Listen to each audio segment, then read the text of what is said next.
Like us, you've probably heard tell of something called fake news, but unlike you, we plan to do something about it. Shame on you all. The first man on the moon, one giant leap for mankind in 1969, but it didn't happen. Chemtrails from aeroplanes cause homosexuality. Fact. Google it. Not one single racist voted for Brexit. The Earth is a sphere. Fascinating. But none of those things were true. That's why at Dateline 2018, we're a fake news free zone. We are dedicated to truth, justice, and reconciliation.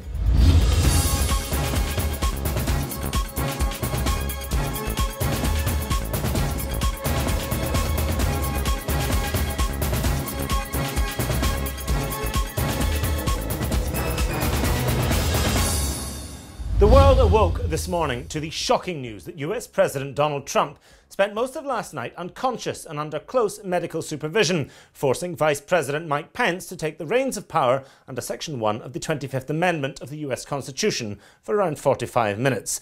But the news which the world is still reeling from came after President Trump's return to the White House following discharge by his medical team. Our Washington correspondent Colette Coleman has more. It was around 10 p.m. last night, Eastern Standard Time, that US President Donald Trump is said to have hit his head on a sink whilst trying to hang a clock, inducing what doctors are calling a severe concussion. While Mr. Trump is said to be in fine health, sources close to the president say the incident has left him changed. With President Trump's consent, I released the following health information. Vitals as follows. Age 71 years and 7 months at the time of the exam. Height 75 inches. Weight 239 pounds. Resting heart rate 68. Upon waking, the president is quoted as saying, "I don't want to go down in history as a total arsehole." It's hard for me to say I'm sorry. I just want you to know. And immediately began the work of rescinding every executive order issued since his taking office. As dawn broke this morning, Mr. Trump issued a full and frank apology to the American people, but especially to his poor, poor wife. I pledge to be a better man tomorrow. I was wrong, and I apologize. I will make it up to you. I promise to. He also floated some new policy ideas intended to mitigate the unquestionable disaster of his presidency thus far. Universal health care. I am going to take care of everybody. I don't care if it costs me votes or not. Everybody's going to be taken care of much better than they're taken care of now. Who pays for it? The government's going to pay for it, but we're going to save so much money on the other side. We will be working in partnership with our friends in Mexico to dismantle the border. A nation without borders. We want that to happen. Since the news broke last night, a shoot-to-kill order has been issued following Vice President Mike Pence's dramatic escape from police custody. Shots fired. Authorities have said not to panic and that a concerted effort is underway by the US Border Patrol Agency, the FBI, and Mexican authorities. Sources close to the president were quoted earlier as saying, "If we knew it was going to be this easy, we'd have hit him on the head a long time ago." This is Colette Coleman for Dateline 2018 in Washington, D.C. And with more reaction to that policy statement from Jeremy Corbyn, let's go over to Westminster now, where we're joined by a close advisor to the Labour leader, George Deary. Mr. Deary, what's the impact of today's announcement? I couldn't give two hoots about it, because we all know he's a massive anti-Semite. Is he? Oh yes, everyone knows it. It says clearly in my notes. Look, I mean, I'm aware there's some sort of controversy with anti-Semitism in the Labour Party, but if you're accusing Jeremy Corbyn in particular, you must have an example. An example, you say? Well, we don't need to, because he's the hammer of the Jews. That is unacceptable. Are you even in the Labour Party? That's a horrific slur against your own leader. Yes, I've been in the party long since Jeremy Corbyn was in the party, and his Marxist tendencies. Hang on, wasn't Karl Marx Jewish? I've never heard of the guy.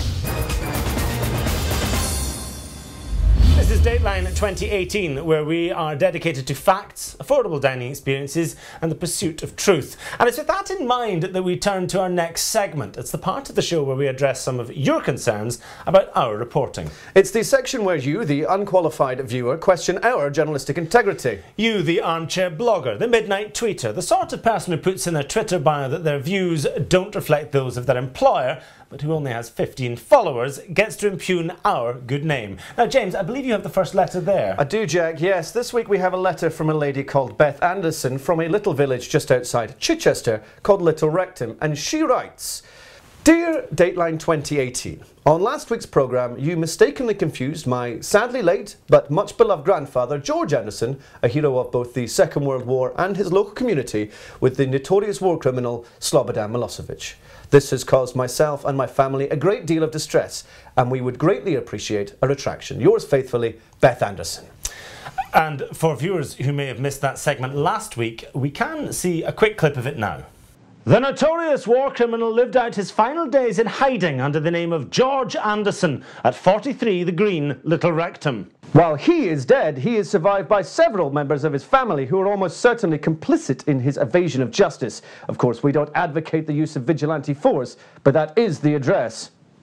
And we would like to apologise for our error there. We'd like to, but in fairness, he does look a lot like Slobodan Milosevic. I mean, can we put pictures up side by side? Oh, come on, Beth. Come on. Come on, you can see how that happened. Well, look, we all make mistakes sometimes, Beth. For instance, yours faithfully, it doesn't have an apostrophe, but you don't see us writing to your work about it. You've made mistakes, we've made mistakes. I tell you what, when we get an apology from you, you'll get an apology from us. It's a question that's plagued idiots and second-rate stand-up comedians for a quarter of a century. When Meatloaf said he'd do anything for love, but he wouldn't do that, what is it that he wouldn't do? Well, we asked our music correspondent Colette Coleman to investigate. Will you raise me up? Will you help me down?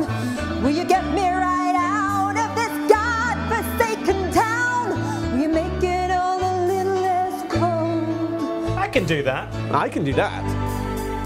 Taking an awfully long time to get to the point of this, Colette. Will you cater to every fantasy I've got? Will you hose me down with holy water if I get too hot? Will you take me to places I've never known? Yeah, I can do that. I'll do that. I can do that. No, we're not doing it together. No. I know the territory I've been around. It'll all turn to dust and we'll all fall down. Now just wait a minute. Sooner or later you'll be screwing around. I won't do that. I won't do that. I won't do that. He won't do that. That's what he won't do. He won't cheat on her. That's it. Football. It's inexplicably important to a lot of people, and that's why we've spared no expense in our coverage. It's over to our dedicated World Cup correspondent in Russia. It's Harry Spring. Oh, that's good, that's nice and cool. Oh, yeah, hello. Still in Russia. Having a great time. My wife won't let me see kids anymore. But anyway, Russia, yeah, great. Harry! Can you tell us anything about the football, though? What, 22 grown men running around a f***ing field trying to put a balloon into a f***ing net? Yeah. What's so f***ing great about that?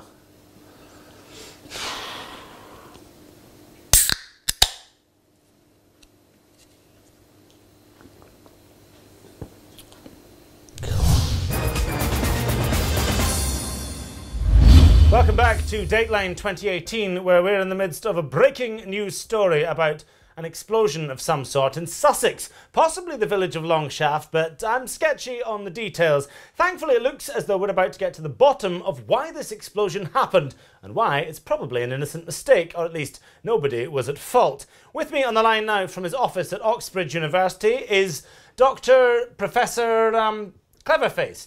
Dr. Smartman, you are one of the leading experts on gas explosions, are you not? Better than that, Jack. I am the expert on gas explosions, and this was definitely a gas explosion. Innocently. Innocent gas explosion. No one's fault. Or It could be an unexploded Second World War bomb. Oh yeah, that's a really good one. Yeah, that is good. That is good, yeah. I'm also an expert on that, and that is also very likely. It might have been both, but one of those definite things. So we're off the hook then? We would be if we'd done anything wrong. Which we've not. So thank you and goodbye. Cheery!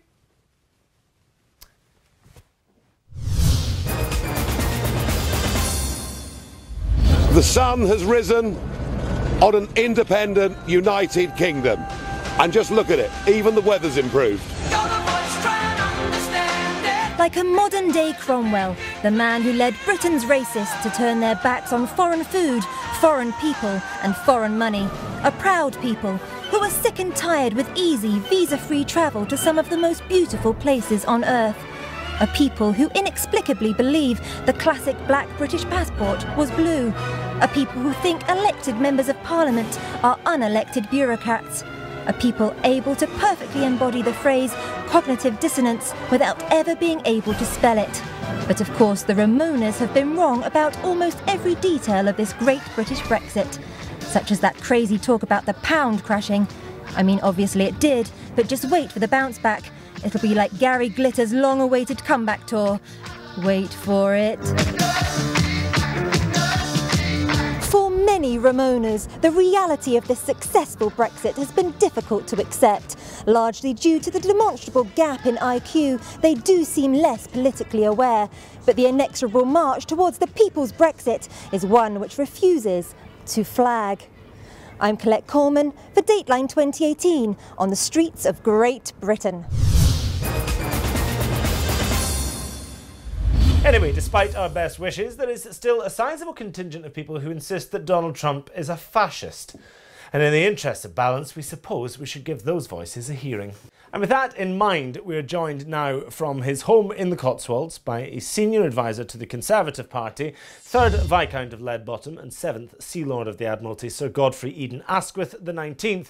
Sir Godfrey, is it appropriate for the UK government to be welcoming onto these shores a man who many people believe to be a fascist? No, I think it's rather outrageous to suggest that the British government would ever be involved in any regime that could be termed fascist. I mean, can you name one regime across the world that has ever been supported by the British government then is then accused of being a fascist regime? Well, you may well have a point there, Sir Godfrey, but humour me while I try. Chile? No, I'm quite warm, thank you. Very good, Sir Godfrey. OK, I'll let you have that one. Let's see now. A similar part of the world, Argentina. Initially, but then we, of course, had to go down there eventually and sort them out militarily. I couldn't go myself, actually, because my knee was playing up just at the time the task force left, unfortunately. Well, what about Germany at the very beginning of the Second World War? Specifically, of course, the royals. Well, Prince Edward, when the royal family gave their approval, we could but not follow them. OK, let's try something a little more up-to-date. General Franco's Spain. Yes, he fagged for me at Eton, actually. Right, and, well... before you mention him, I bet you're going to mention Muzzo, aren't you? Good old Muzzo. I'm sorry, are you referring to Benito Mussolini? Yes. He was a very good rugby player, actually. I remember him floundering in the mud one day and looking up at me with his trusting eyes, and I couldn't help but fall in love. But can we wrap this up, gentlemen, because... I've got drinks at 6 at the club and I really don't want to be late, it's bad for me. No, of course, Sir Godfrey. We appreciate your time today. And I suppose my question might be, given the British government's track record of finding itself on the wrong side of history with regards to fascist dictatorships, is it wise to hitch our wagon to Donald Trump's presidency? Well, I think you'll find, my friend, that where there's a lot of dosh, you'll find there's a lot of British government.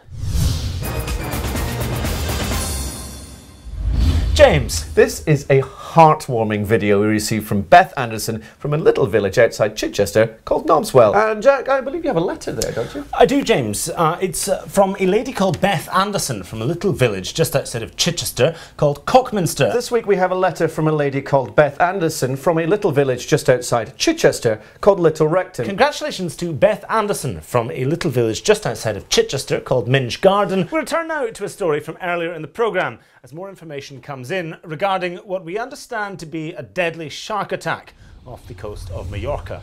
Relatives back home have not yet been informed of the identity of the victim, but we can exclusively tell you that it was a woman in her early 30s, although it took me some persuading. She's got a lot of mileage on her, if you know what I'm saying. Miss Sheila Anderson from a little village just outside Chichester called Bumhole. And we're extremely lucky to be joined on the phone by Sheila's surviving sister, Beth, who witnessed the complete and agonising 40-minute ordeal which brought their holiday of a lifetime in Mallorca to an abrupt end. Beth, thank you for talking to us. You must be in bits. No, sorry, I mean you must be in pieces. I mean, yes, it must be awful. It's the worst thing that's ever happened to me in my life. I can imagine. I mean, you must just want to forget about the whole ordeal, Beth. Yes, I can't even talk about it. You're gonna have to talk about it with us though, Beth. Walk us through the experience. Paint us a picture with your words. I don't know if I can.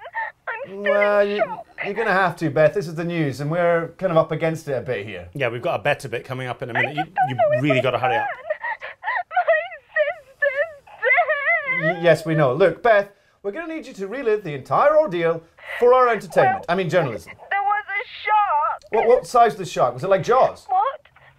I don't know it. Did either of you at any point say the phrase, "We're going to need a bigger boat"? No. Why would her blood start floating on the water? I can smell her piss. In fact, could you say it now? Say what? We could have done with a bigger boat. Why? It'd be really good if you could say, we could have done with a bigger boat. Yeah, we can use it for the trails. Just say it really quickly. We could have done with a bigger boat. Beth Anderson, who lost her sister less than an hour ago. Glad to see she's already starting to see the funny side. Thanks to us, she's already on the road to recovery. Could have done with a bigger boat, that's good. That is good, we're going to use that. It's nice to see her laughing again.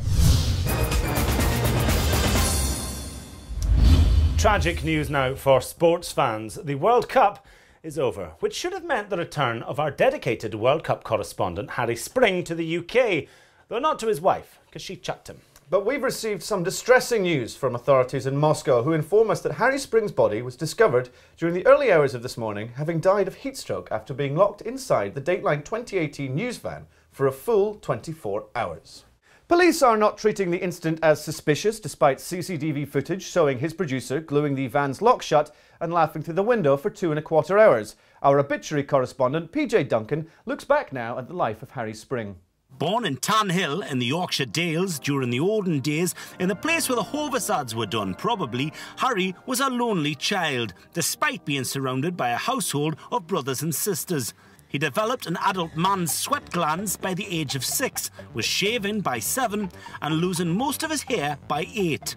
At the age of 18, Harry left for the bright lights of Bolton to kickstart his career in sports journalism. Unfortunately, due to his crippling anxiety and hatred of the camera and inability to write well, the best he managed was a job behind the counter at Woolworths. But it wasn't until 2018 when he finally got his only break. He's football crazy, he's Harry Spring. Harry, what's the mood like over there? Hello and welcome to Stalingrad. After sending Dateline 2018 an audition video of Gary Lineker, he took advantage of our trust in nature, our lax interview techniques and absence of background checks, and was offered the role of dedicated World Cup correspondent. I knew he was a thief. A liar. His criminal past was actually the subject of a report that I had done when I was early in my career. I knew more about football than Harry Spring, and quite frankly, I don't know a penalty from a scrum. Yes, we were at a gala event once, and he licked my wife. I didn't meet him, but actually I did see him once. He was punching a very small child. It was unacceptable. Oh, he's fat, oh, crazy, he's fat, oh, man. Since Harry Spring's passing, the world of sport has been quick to respond. It's not my kind of cup of tea. I find him really irritating. No, I've never met him. No, I think it's just... You know, I don't think I'd be over the moon to shake hands with him. Yeah, I just felt it was a little bit too casual. After his death, the Russian president Vladimir Putin made a statement. Существует. Возникает вопрос, а зачем? Ответ только один. Что бы там ни говорили, это инструмент внешней политики Соединенных Штатов. Despite his innumerable enemies, 2 of Harry's closest friends paid a warm tribute to a man who'll be forgotten in a week. He's unbelievably smart, and smart enough so that he doesn't come across as unbelievably smart. He just comes across as a decent guy. Like the corners of my mind. What possessed her? The full-size one. There's no way to keep a job. No, Chad, no way. PJ Duncan there, that heartfelt tribute to the guy from, you know, the football guy. From last week. Yeah, that guy. Israel.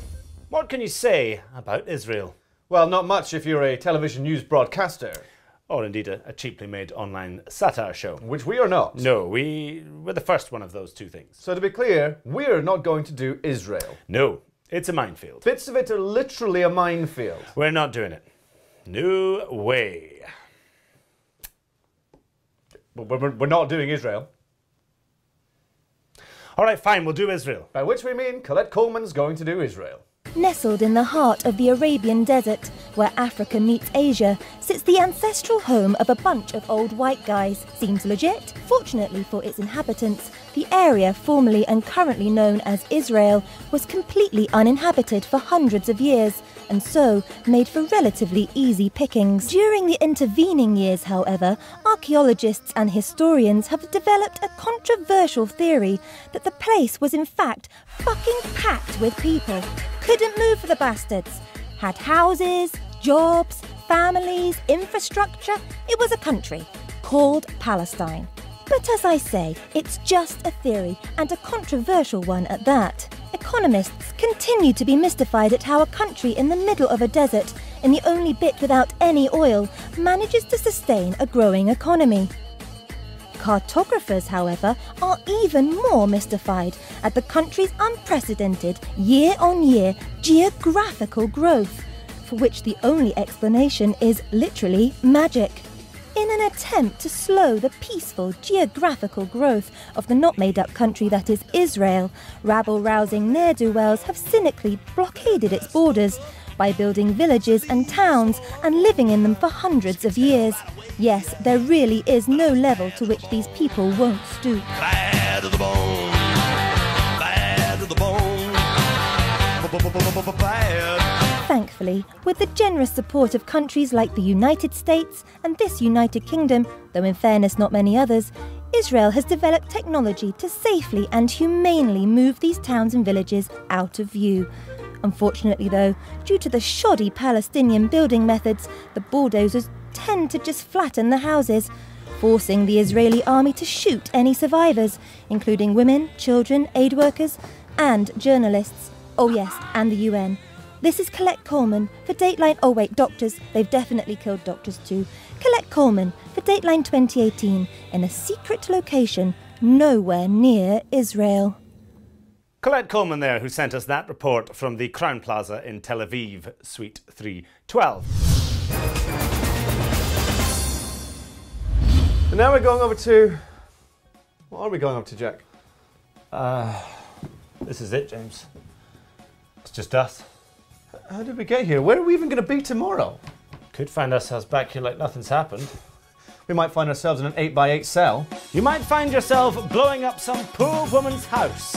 And you might find yourself setting fire to the entirety of West Sussex. And you might find yourself wishing you were in another part of the world. Behind the wheel of a very fast automobile. And you may indeed ask yourself, how did we get here? Letting the days go by, letting the water hold me down, letting the days go by, water flowing underground into the blue again, after the money's gone, once in a lifetime, water flowing underground. You may ask yourself, how does it get any worse than this? Brexit means Brexit. I have so many websites, I have them all over the place. You may ask yourself, is it too late to stop this? And you might tell yourself, football's coming home. And you may tell yourself, this is fine! This is fine! Letting the days go by, letting the water hold me down, letting the days go by, water flowing underground into the blue again, after the money's gone, once in a lifetime,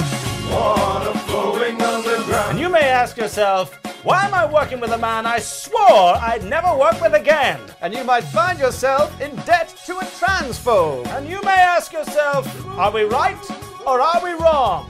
And you might say to yourself, my God, what have we done? Letting the days go by, letting the water hold me down. Letting the days go by, water flowing underground. Into the blue again, into the silent water. Under the rocks and stones, there is water underground. Letting the days go by, letting the water hold me down. Letting the days go by, water flowing underground. Into the blue again, after the body's gone. Once in a lifetime, water flowing underground. Some people said that Jack Foster and James Devoy changed the way that news stories were told for a generation. The Dateline atrocity, which has got the highest death toll of any television programme since North House Party. The 10-minute manhunt ended after police. Critics called the programme a